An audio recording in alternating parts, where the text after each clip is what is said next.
Já, við erum hérna stödd í annarsstigsjöfnu, x í öðru mínus 3x mínus 4 og við erum beðin að finna lausnin á þessari jöfnu þar sem að hún er jafnt og 0.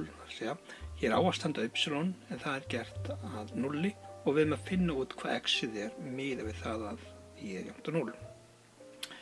Að þetta er annarsstigsjöfna þá hentar að fara í imbuna og imban er í raun og veru tvær jöfnur og við skulum byrja á því að kíkja hérna á fyrri jöfnuna og þá er mjög mikilvægt að við skráum hjá okkur svo kallar A, B, C og reyndar D líka.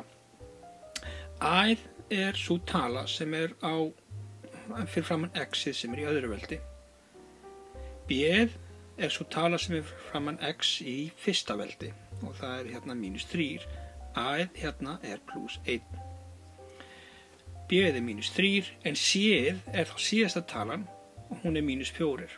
Þannig að þetta er eiginlega A, B, C og það eru tölurnar 1, mínus 3 og mínus 4. Hér er ég búinn að skrá það. Þá er næsta skref, merkjum hérna, þetta er eiginlega hálfa skipt. Það er að taka fyrri hálfleikinn, finna út hvað D er. Hér er ég búinn að setja upp formúluna D er jafnt og B í öðru veldi mínus 4 sinnum A sinnum C. Setjum inn í staðinn fyrir B A og C. B er mínus 3 þannig að ég setja hérna inn og í sviga því að mínustala og mínus 3 í öðru veldi verður 9. Hérna er mínus 4 og það er sinnum A og sinnum C.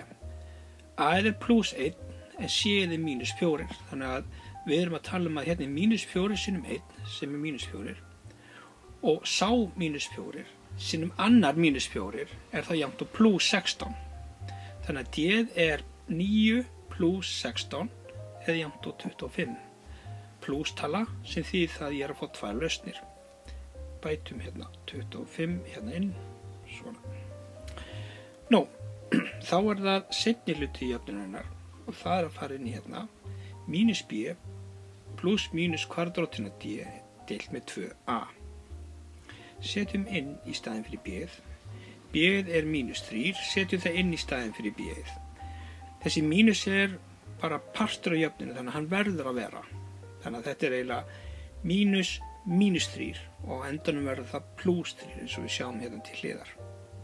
En höldum áfram með þessa jöfnu hérna. Mínus B plus mínus kvadrátin D og D er 25 deilt með tvisa sinnum A og A er 1. Þannig að hér er ég búinn að setja inn B, D og A. Nú, mínus mínus 3 er plus 3, kvadrátin af 25 er 5 og 2 sinnum 1 er 2. Þá klif ég þetta upp í tvær jöfnur og hér er það. Nú, fyrri parturinn, þetta er eiginlega tvær jöfnur, plus og mínustala. Hér er fyrri parturinn, hér er seinni parturinn. Það er að segja plusparturinn og mínusparturinn. 3 plus 5 er 8 og það deilt með 2 gefur fjarkan. Hér er lausnin orðin 4, það er að segja x1, lausn nummer 1 er 4. Seinni lausnin er mínusjafnan, 3 mínus 5 það er mínus 2 og það deilt með 2 gefur mínus 1. Þannig að hér eru lausnirnar á þessum jöfnum samkvæmt imbu. Önnur lausnin er plus 4, hin er mínus 1.